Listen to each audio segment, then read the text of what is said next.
জায়গায় জায়গায় হেফাজতের নেতা কর্মীরা যখন শাপলা চত্বর থেকে মার খেয়ে, বুলেটের আঘাত খেয়ে, কাঁদানে গেছে বিধ্বস্ত হয়ে ট্রেন যোগে, বাস যোগে, লঞ্চ যোগে যার যার এলাকায় ফিরেছে, বাংলাদেশের প্রত্যেকটি স্টেশনে, প্রতিটি বাস স্টেশন, প্রতিটি রেল স্টেশন, প্রতিটি লঞ্চ স্টেশনে মাস্তানির আখড়া বসিয়ে হেফাজতের নেতা কর্মীদেরকে টর্চার করেছে আওয়ামী লীগের সকল সংগঠন। সেই 13 সালের হত্যাকাণ্ডের নির্যাতনের বিচার আগে হতে হবে। এই বিচার করলে বাংলাদেশে পার্টি চালান দিয়ে আওয়ামী লীগের খুঁজে পাওয়া যাবে না।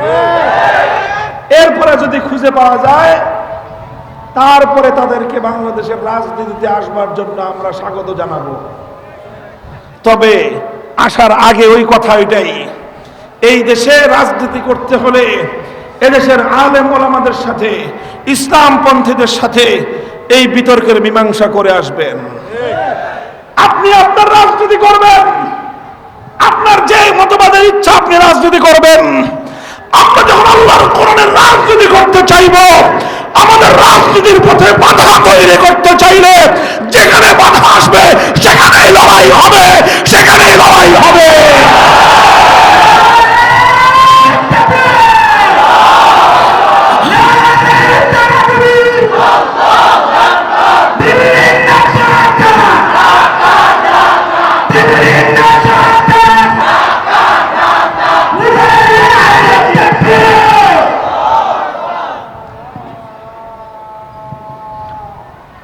মোহতারাম হাজিরিন,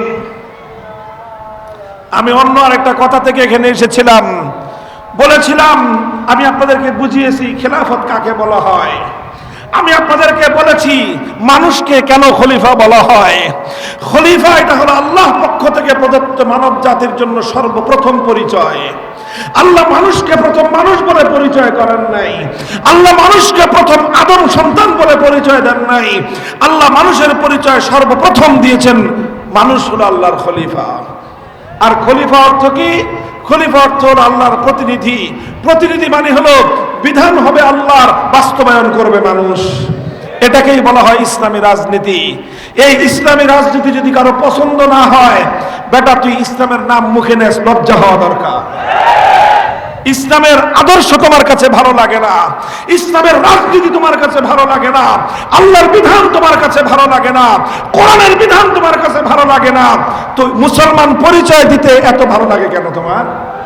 তোমার চেয়ে বড় ভণ্ড মুনাফিক পৃথিবীতে আর কেউ নাই।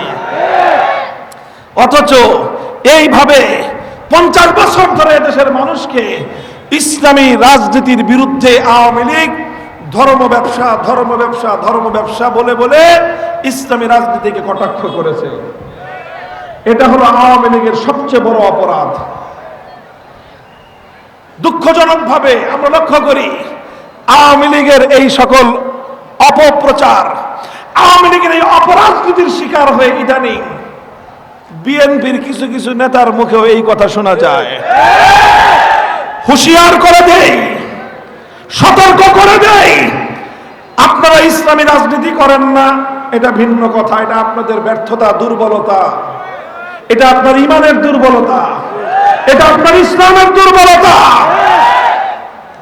কিন্তু আপনি ইসলামী রাজনীতিকে ধর্ম ব্যবসা বলে যদি আখ্যায়িত করতে চান, বিএনপির নেতা হোক, আওয়ামী লীগের নেতা হোক, ইসলামী রাজনীতিকে যারা ধর্ম ব্যবসা বলে আখ্যায়িত করবে, আগামীর বাংলাদেশে, গোটা বাংলাদেশের সকল আলেম ওলামা, ইসলাম পন্থীদের প্রতি আমাদের উদাত্ত আহ্বান থাকবে। যারা এই ধরনের কথা বলবে, সঙ্গে সঙ্গে সেখানে প্রতিরোধ করতে হবে। এটা স্পষ্ট পয়গাম দিয়ে যাচ্ছি। আমাদের এই কথাগুলো ভালো করে বুঝবেন। যার যার রাজনৈতিক আদর্শ নিয়ে রাজনীতি করেন, কিন্তু ইসলামী রাজনীতির ব্যাপারে কটাক্ষ, ইসলামী রাজনীতির ব্যাপারে, কোরআনের রাজনীতির ব্যাপারে কোন ধরনের বিদ্রুপাত্মক মন্তব্য, কোন কটাক্ষ করা মন্তব্য শাপলা চত্বরের শহীদের শাহাদাতের রক্তে রঞ্জিত বাংলার মাটিতে আগামী দিনে বরদাস্ত করা হবে না। কথা বলেন ঠিক না বেঠিক? আমি আপনাদের সামনে আর দীর্ঘ আলোচনা করব না। আমি আপনাদেরকে যেই কথা দিয়ে শুরু করেছিলাম, আল্লাহ পাক রব্বুল আলামিন আমাদেরকে আল্লাহ তার খলিফা হিসেবে দুনিয়াতে প্রেরণ করেছেন। এখন আমরা কি আল্লাহর খলিফা হিসেবে দুনিয়াতে আল্লাহর বিধান বাস্তবায়নের রাজনীতি করব, না আব্রাহাম লিঙ্কন ওয়াশিংটনদের প্রতিনিধি হিসেবে তাদের আদর্শ বাস্তবায়ন করব?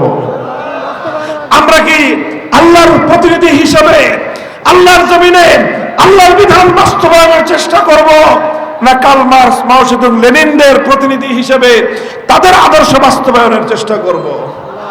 আল্লাহ পাক রব্বুল আলামিন আমাদেরকে তৌফিক দান করেন। ইনশাআল্লাহ আগামীর বাংলাদেশ